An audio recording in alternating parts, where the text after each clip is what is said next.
श्री गणेशाय नमः। प्रेम से बोलिए शंकर भगवान की जय। अथ हरितालिका व्रत कथा। श्री सूत जी महाराज कहते हैं कि मंदार की माला से जिन पार्वती जी का केश पास अलंकृत हैं और मुंडों की माला से जिन शिव जी की जटा अलंकृत हैं, जो पार्वती जी दिव्य वस्त्र धारण की है और शिव जी दिगंबर है, ऐसे श्री पार्वती जी तथा श्री शिव जी को मैं प्रणाम करता हूँ। रमणीक कैलाश पर्वत के शिखर पर बैठी हुई श्री पार्वती जी कहती हैं कि हे महेश्वर, हमें कोई गुप्त व्रत या पूजन बताइए जो सब धर्मों में सरल हो, जिसमें परिश्रम भी कम करना पड़े लेकिन फल अधिक मिले। हे नाथ, यदि आप मुझ पर प्रसन्न हो तो यह विधान बताइए। हे प्रभु, किस तप, व्रत या दान से आदि मध्य और अंत से रहित आप जैसे महाप्रभु हमको प्राप्त हुए हैं। तब श्री शिव जी बोले कि हे देवी, सुनो, मैं तुमको एक व्रत जो मेरा सर्वस्व और छिपाने योग्य है लेकिन तुम्हारे प्रेम के वशीभूत होकर मैं तुम्हें बताता हूँ। शिव जी ने कहा कि भारतवर्ष में जैसे नक्षत्रों में चंद्रमा, ग्रहों में सूर्य, वर्णों में ब्राह्मण, देवताओं में विष्णु भगवान, नदियों में गंगा, पुराणों में श्रीमद् भागवत पुराण, वेदों में साम वेद, इंद्रियों में मन श्रेष्ठ है, सब पुराणों और वेदों का सर्वस्व जिस तरह कहा गया है, मैं तुम्हें एक प्राचीन व्रत बतलाता हूँ। एकाग्र मन से सुनो। जिस व्रत के प्रभाव से तुमने मेरा आधा आसन प्राप्त किया है वह मैं तुमको बताऊंगा, क्योंकि तुम मेरी प्रेयसी हो। भाद्रपद मास में हस्त नक्षत्र से युक्त शुक्ल पक्ष की तृतीया तिथि को उसका अनुष्ठान मात्र करने से स्त्रियां सब पापों से मुक्त हो जाया करती है। हे देवी, तुमने आज से बहुत दिनों पहले हिमालय पर्वत पर इस व्रत को किया था।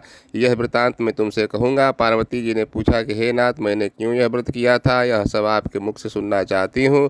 उत्तर की ओर एक बड़ा रमणीक और पर्वतों में श्रेष्ठ हिमवान नाम का पर्वत है। उसके आसपास तरह तरह की भूमियाँ हैं, तरह तरह के वृक्ष उस पर लगाए गए हैं, नाना प्रकार के पक्षी और अनेक प्रकार के पशु उस पर निवास करते हैं। वहाँ पहुंचकर गंधर्वों के साथ बहुत से देवता, सिद्ध, चारण, पक्षीगण सर्वदा प्रसन्न मन से विचरते हैं। वहाँ पहुंचकर गंधर्व गाते हैं, अप्सराएं नाचती हैं। उस पर्वत के कितने ही शिखर ऐसे हैं जिनमें स्फटिक, रत्न और वैदुर्य मणि आदि की खानें भरी पड़ी है। यह पर्वत ऊंचा तो इतना अधिक है कि मित्र के घर की तरह समझकर आकाश का स्पर्श किए रहता है।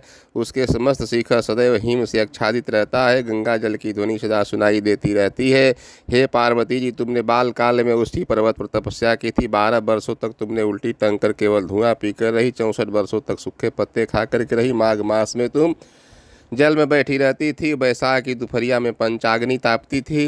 श्रावण महीने में जल बरसता तो तुम भूखी प्यासी रहकर मैदान में बैठी रहती थी। तुम्हारे पिता इस तरह के कष्ट सहन को देकर बड़े दुखी हुए। वे चिंता में पड़ गए कि मैं अपनी कन्या किसको दूं। उसी समय नारद जी वहां आ पहुँचे। मुनिश्रेष्ठ नारद जी ने उस समय तुम्हें देखने गए थे। नारद जी को देखकर गिरि ने अर्घ्य, पाद्य, आसन आदि देकर के उनकी पूजा की। कहा कि हे स्वामी, आप किस लिए आए हैं? मेरा हो भाग्य, आपका आगमन मेरे लिए अच्छा है। नारद जी ने कहा कि हे पर्वतराज, सुनो, मैं भगवान विष्णु का भेजा हुआ आपके पास आया हूँ। आपको चाहिए कि योग्य कन्या रत्न किसी योग्य वर को दें। भगवान विष्णु के समान योग्य वर ब्रह्मा, इंद्र, शिव इनमें से कोई नहीं है, इसलिए मैं यही कहूँगा कि आप अपनी कन्या भगवान विष्णु को दें। हिमवान ने कहा कि भगवान विष्णु स्वयं मेरी कन्या ले रहे हैं और आप यह संदेश लेकर आए हैं तो मैं उन्हें अपनी कन्या अवश्य दूंगा। हिमवान की इतनी बात सुनकर मुनिराज नारद आकाश में विलीन हो गए। वे पीताम्बर, शंख, चक्र और गदाधारी भगवान विष्णु के पास पहुँचे। वहाँ जाकर हाथ जोड़ करके नारद जी ने भगवान विष्णु से कहा कि हे देव, सुनिए, मैंने आपका विवाह ठीक करा दिया है। उधर हिमवान ने पार्वती के पास जाकर कहा कि पुत्री, मैंने तुम्हें भगवान विष्णु को दे डाली। तब पिता की बात को सुनकर तुम बिना उत्तर दिए ही अपनी सखी के घर चली गई। वहीं जमीन पर पड़कर तुम बड़ी दुखित होती हुई विलाप करने लगी। तुमको इस तरह से विलाप करती देकर सखी बोली, तुम क्यों इतनी दुखी हो, इसका कारण बताओ। तुम्हारी जो कुछ इच्छा होगी मैं सो यथाशक्ति उसको पूरा करने की चेष्टा करूंगी, इसमें कोई संशय नहीं है।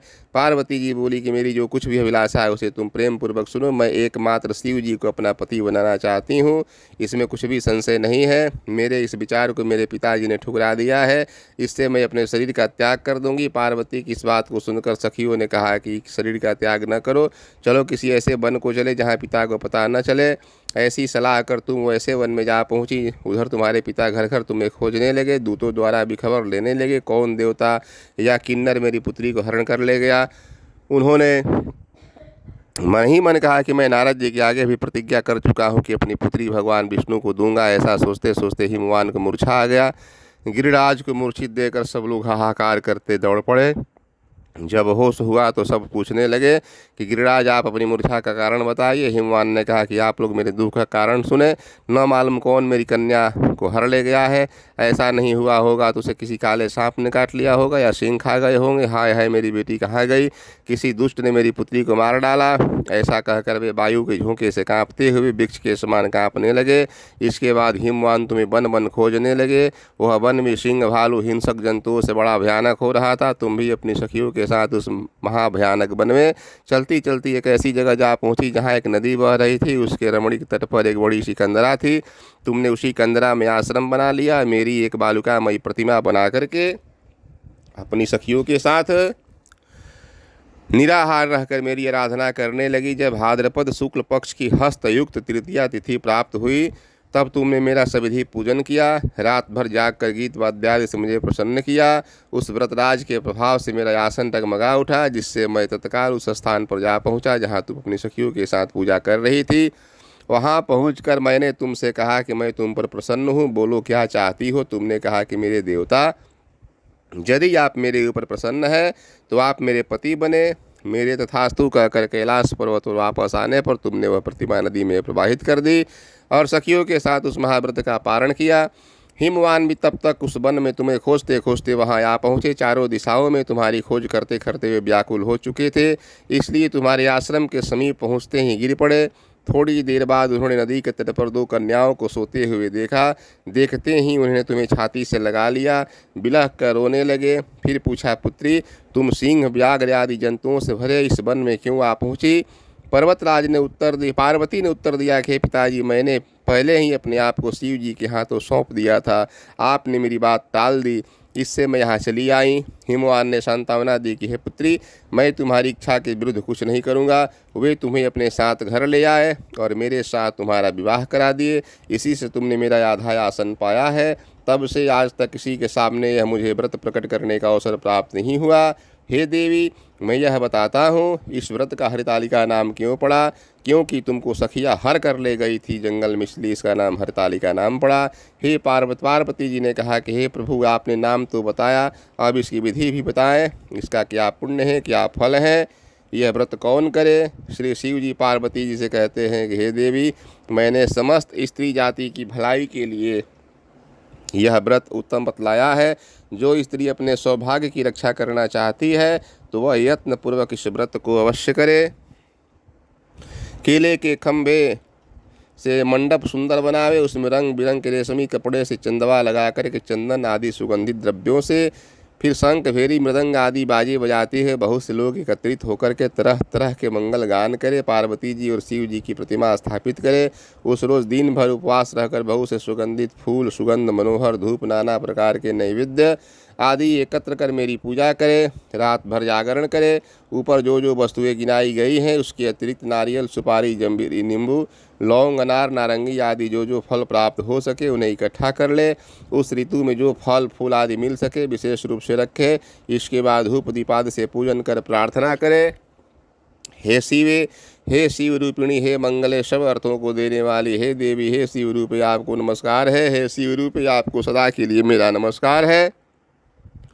हे ब्रह्म रूपिणी आपको नमस्कार है। हे सिंहवाहिनी, संसार के भय से भयभीत मुझे दीन की रक्षा करे, इस कामना की पूर्ति के लिए मैंने आपकी पूजा की है। हे पार्वती, मुझे राज्य और सौभाग्य दे, मुझ पर प्रसन्न हुए। इन्हीं मंत्रों से पार्वती और शिव जी की पूजन करे। तदंतर विधि पूर्वक कथा सुने। ब्राह्मणों को वस्त्र, गौ, स्वर्ण आदि देवे।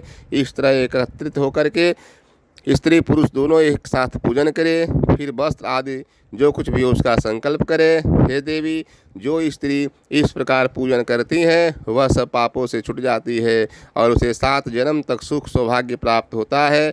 जो स्त्री तृतीया तिथि को व्रत न करके अन्न भक्षण करती है वे 7 जन्मों तक बंध्या रहती है। उसको बार बार विधवा होना पड़ता है। वह सदा दरिद्र, पुत्र शोक से शोकाकुल, स्वभाव की झगड़ालू, सदा दुख भोगने वाली होती हैं। और उपवास न करने वाली स्त्री अंत में घोर नरक में जाती हैं। मांसाहार करने से बाघिन, दही खाने से बिल्ली, मिठाई खाने से चिट्टी, कुछ अन्न खाने से मक्षिका होती है। तीज को अन्न खाने से सुखरी, फल खाने से बंदरियाँ, पानी पीने से जोक, दूध पीने से सांपिन, उस रोज सोने से अजगरी होती है, पति को धोखा देने से मुर्गी होती है। इसलिए सभी स्त्रियां व्रत अवश्य करें। दूसरे दिन स्वर्ण, चांदी, तांबा अथवा बांस के पात्र में अन्न भर करके ब्राह्मणों को दान दें। उसके बाद पारण करें।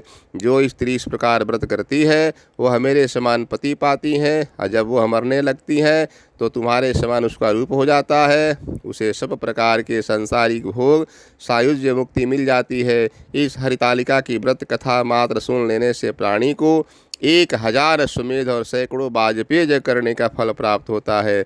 हे देवी, मैंने यह सब व्रतों में उत्तम व्रत बतलाया, जिसके करने से प्राणी सब पापों से छूट जाता है। इसमें तनिक भी संशय नहीं है।